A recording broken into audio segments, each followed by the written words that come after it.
لو نفسك في المشاوي او عايزة تعملي الكبد والقوانص بطريقة جميلة، جربي الكبد والقوانص بالطريقة دي. هتعتمديها بعد كده في عمل الكبدة والقوانص.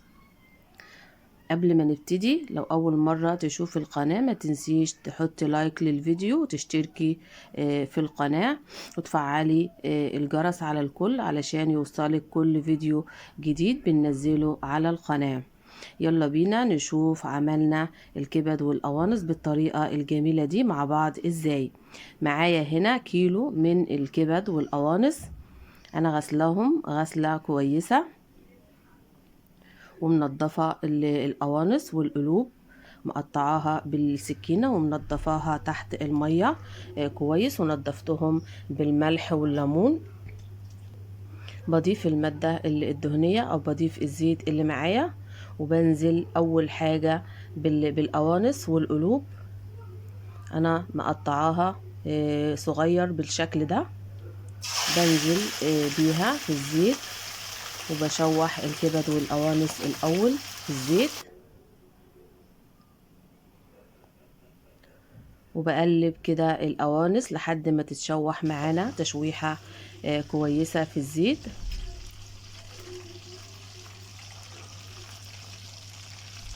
بعد ما بتتشوح وبتاخد اللون ده، بيكون معايا بصلة متقطعة بنزل بيها على القوانص، وبقلب وبشوح البصلة مع القوانص.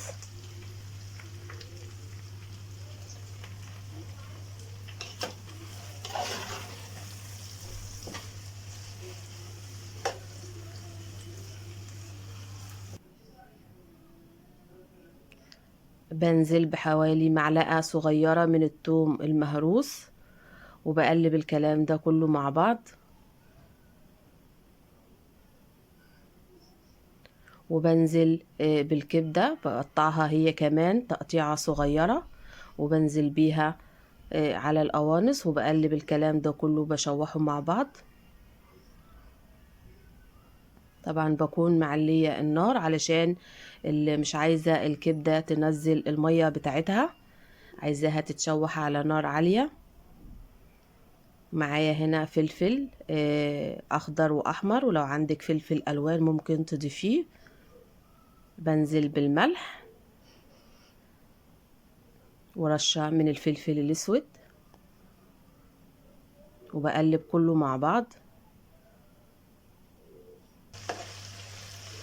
طبعا وصفة سهلة وسريعة وما بتاخدش معاكي وقت خالص. بعمل حفرة كده في النص، وبشيل حبة زيت بالشكل ده في معلقة، وبيكون معايا فحمة متولعة.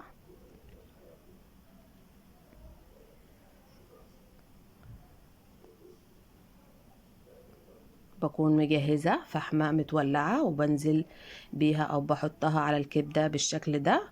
بعمل طبق ألمونيوم صغير كده، وبنزل بنقطتين زيت على الفحمة، وبغطي الكبدة اللي معانا علشان تاخد من طعم الفحمة وتكون جميلة. بنجهز الرز، بنزل بمعلقة زيت ومعلقة سمنة، ومعايا اللومي، ومعايا ورق لوري بشوحه في السمنة بالشكل ده. ولو عندك حبهان ممكن تضيفيه او عود قرفة.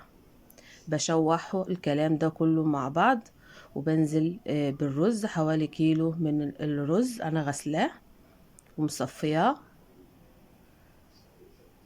بشوحه او بشوح الرز.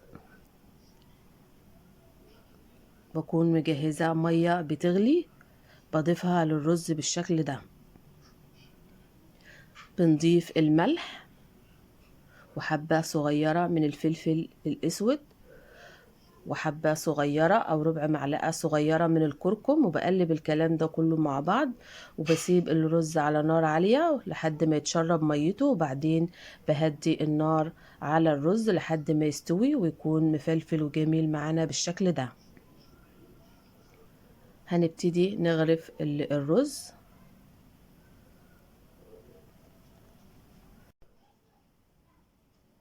طبعا حبة رز في منتهى الجمال، جربيه بالطريقة دي هيكون جميل معاكي مع الكبدة. والرز ده بيكون جميل عموما مع المشويات.